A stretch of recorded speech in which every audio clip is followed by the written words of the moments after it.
So Rykar passed away 2018 in April.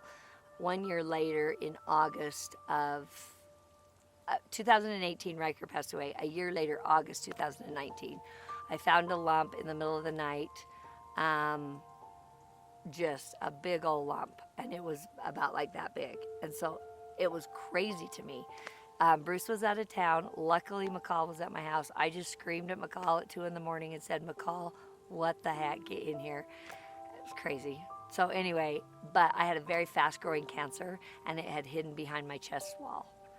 And so sometimes the best thing to do is catch them earlier. But I had my mammogram every year because my mom had it and my grandma had it. And so I was like a year and 2 months shy just because Rykard passed away of having that. So thank heavens I caught it when I did. So probably the big moment was I went in to have a diagnostic mammogram, which is a more intense mammogram that tells you. But when I got in there, the tech there said, "Well, look at your mammogram here. You don't have anything. And now it's so big." I said, "How many of them are cysts?"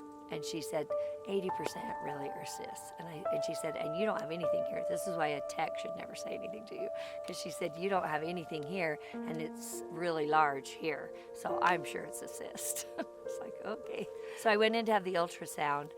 And as I went in to lay down, she put some gel on you. And it was really warm, but my teeth started chattering. And I started kind of going into shock. And for the year of grief that I'd had with Rykar, that's kind of how I physically manifested real pain.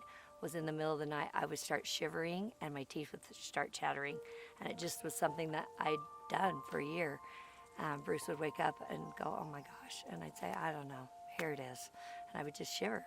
It was just how my body reacted to the trauma. So when I laid down, she put that on me and my teeth started to chatter and I started to shiver and I went, "Oh my gosh." And I knew. I think God gave me that moment to know ahead of time. And I just went, "I freaking have breast cancer." And I just closed my eyes and I said, "I'm just going to close my eyes through this." But I just knew. And he just gave that to me, that little moment, I think ahead of time to prepare myself. So then the doctor comes in and I felt terrible because Bruce had wanted to come with me. I told Bruce he couldn't come with me because they weren't going to tell me that day. They were going to call me because I'd worked at the hospital 20 years earlier and I thought that they called you still with results.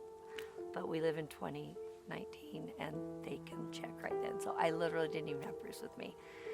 So the doctor came in and I always tell Bruce it was like Grey's Anatomy, only he wasn't good looking because he just like leaned in and put his hand on my knee and I was like, "You know what? I'm just going to call my husband and just put him on, record here."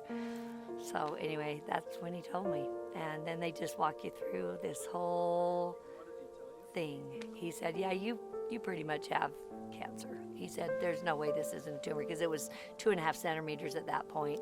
He said, "We'll do an MRI and a PET scan and biopsies," but he said, "I would be really surprised if it's not cancer."